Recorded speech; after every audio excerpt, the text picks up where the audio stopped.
आज हमारे बीच में अंतर्राष्ट्रीय संबंधों के जानकार पर्यावरण विशेषज्ञ हैं। सर का नाम है पंकज सिंह।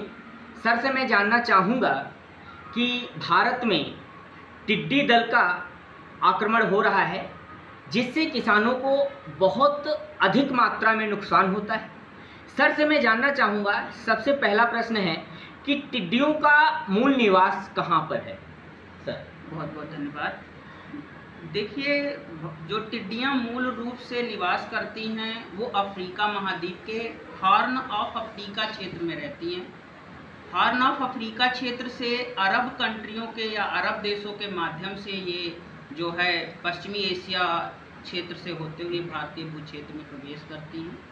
सर, मेरा दूसरा प्रश्न है, क्या भारत में पहली बार इनका आक्रमण हुआ है या इसके पहले भी किसान टिड्डी दल से आहत हुए हैं? देखिए, पहली बार इनका असर जो है इतने व्यापक स्तर पर देखा जा रहा है। इससे पहले भी इनका प्रभाव होता था, मगर इतने बड़े भू क्षेत्र पर नहीं देखा जाता था। खास तौर से ये जो है पश्चिमी भारत तक ही सीमित रहती थी, जिसमें आपका राजस्थान, पंजाब, हरियाणा तक का क्षेत्र ही प्रभावित होता था। मगर इस बार इनका प्रभाव ज़्यादा क्षेत्रों पर देखा जा रहा है। सर, आए दिन समाचार पत्रों में प्रकाशित होता है और बहुत से विशेषज्ञों का मानना भी है, क्या पाकिस्तान के पीछे इसकी कुछ नापाक हरकत कही जा सकती है? देखिए, पाकिस्तान की नापाक हरकत कही जा सकती कुछ मुद्दों पर, क्योंकि जो भारत में इनका प्रवेश होता है वो पाकिस्तान के रास्ते ही होता है। अगर पाकिस्तान में इनके रोकथाम के लिए उपयुक्त कार्य किए जाएं तो हो सकता है इनका इतनी व्यापक स्तर पर प्रभाव भारतीय भू क्षेत्र में ना देखा जाए, जिससे किसान इतना ज़्यादा आहत ना हो। सर, ये भारत में किस रास्ते से प्रवेश करती है? शेखर जी, जैसे मैंने अभी आपको बताया कि ये जो है पश्चिमी एशिया होते हुए पाकिस्तान के रास्ते ही भारतीय क्षेत्र में प्रवेश करती हैं और इनका ज़्यादातर प्रभाव जो है भारत के पश्चिमी क्षेत्र पर ही देखा जा रहा था, मगर इस बार इनका प्रभाव और ज़्यादा व्यापक क्षेत्रों में देखा जा रहा है। सर, हमारे श्रोता बंधु ये भी जानना चाहते हैं कि आए दिन समाचार पत्रों में एक खबर प्रकाशित होती रहती है टिड्डी दल कि एक टिड्डी दल भारत में इस राज्य में प्रवेश कर चुका है, दूसरा इतनी गति से चल रहा है। तो सर, टिड्डी दल क्या है? शेखर जी, जैसा आपने टिड्डी दल के बारे में कहा, ये जो है हमेशा झुंड में चलती है। झुंड के माध्यम से ही ये एक क्षेत्र से दूसरे क्षेत्र में चलती हैं और जो है इनकी क्षमता जो होती है, जो किसानों को प्रभावित करने की क्षमता होती है, ये बहुत ज़्यादा होती है, क्योंकि इनके बारे में यही बताया जाता है कि इनकी प्रजनन दर पहली बात बहुत ज़्यादा होती है और ठंडी जलवायु में ये प्रजनन दर काफ़ी करते हैं। दूसरा चीज़ इनके बारे में एक और चीज़ सुनने में आ रही है कि ये अपने शरीर के भार के बराबर प्रत्येक दिन जो है अनाजों का भक्षण कर सकती हैं, जिसके कारण किसानों को ये ज़्यादा नुकसान पहुँचाने में सफल है।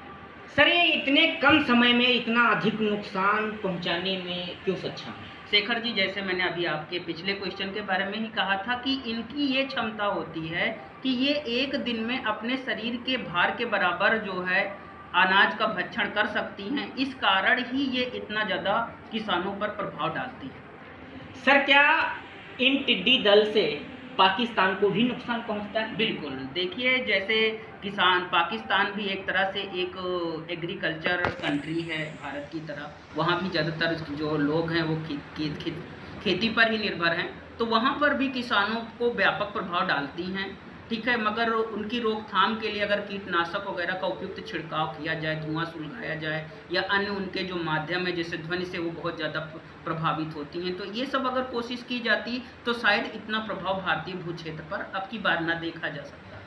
सर, दुनिया के अन्य देश भी टिड्डी दल से प्रभावित होते हैं? बिल्कुल शेखर जी, इससे अन्य देश भी प्रभावित होते हैं। जैसे हॉर्न ऑफ अफ्रीका के बाद पूरी अरब कंट्री के देश जो होते हैं उन पर भी इनका प्रभाव होता है।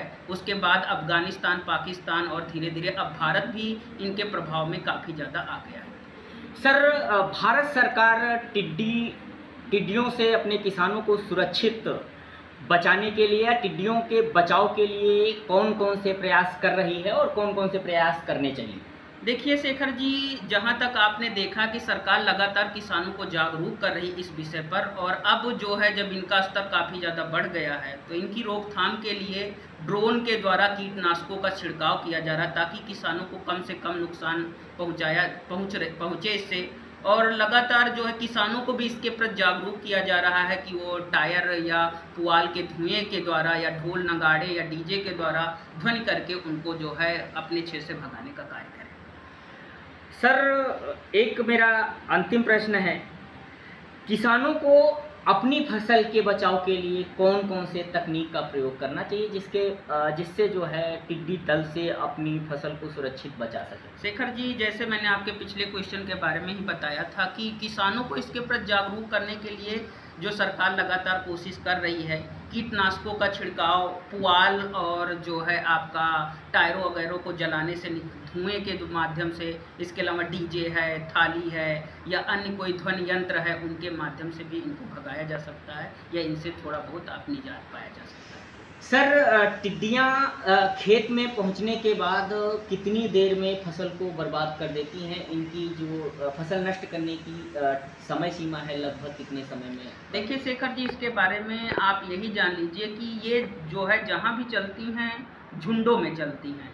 तो जहाँ पर झुंड जाते हैं और फसलों पर मतलब आक्रमण करते हैं तो उस दौरान इनकी भक्षण शक्ति अत्यधिक होने के कारण ये कम समय में ही बहुत ज़्यादा क्षेत्रों को नुकसान पहुँचा सकती है। सर, एक प्रश्न मेरा और है। आज भी हमारे जो श्रोता बंधु खेतों में जाते हैं वहाँ पर बिल्कुल इसी आकार का जो आज टिड्डी दल समाचार पत्रों में या टीवी चैनल्स पे दिखाया जाता है, टिड्डी का फोटो बिल्कुल इसी आकार का खेतों में पाया जाता है। क्या इन टिड्डी और उस टिड्डी में कुछ खास तरह का बनावट या उनमें अंतर पाया जाता है या वही होती हैं? इनके बारे में थोड़ा जानना चाहते देखिए, हैं। जो आप जो है अपने खेतों में देखते हैं वो टिड्डी नहीं होती हैं और वो टिड्डी के जैसी ही दिखती हैं, मगर वो कीटनाशकों का मतलब कि वो कीटों का भक्षण करती हैं, ना कि फसलों पर उनका ज़्यादा प्रभाव दिखाई देता है। मगर ये जो टिड्डी हैं मूल रूप से जो अफ्रीका महाद्वीप से भारतीय भू क्षेत्र में इस वर्ष आ गई हैं, ज़्यादातर क्षेत्रों में इनका विस्तार देखा जा रहा है, खासतौर से पश्चिमी भारत में ये फसलों को भक्षण करती है, ठीक है, और फसलों को कम समय में ज़्यादा नुकसान पहुँचाती हैं, इसलिए किसानों के लिए ज़्यादा नुकसानदेह है। सर, अफ्रीका महाद्वीप से ये कभी-कभी निकलती हैं या हमेशा निकलती हैं या इसके पहले भी कभी निकलती हैं? इसका मेन मेरा प्रश्न ये है कि जलवायु पर क्या असर होता है? जलवायु के आधार पर ये जाना जाता है कि जलवायु के कारण ही इस बार भारत में ज़्यादा नुकसान हुआ है, ऐसा सुनने में आ रहा है। इसके बारे में सर बिल्कुल, आप जैसा बता रहे हैं शेखर जी, बिल्कुल सही है, क्योंकि टिड्डियाँ जो हैं ठंडी जलवायु में ही ज़्यादातर निवास करती हैं और भारत में अब की बार जो है पूरे वर्ष लगभग वर्षा होती रही।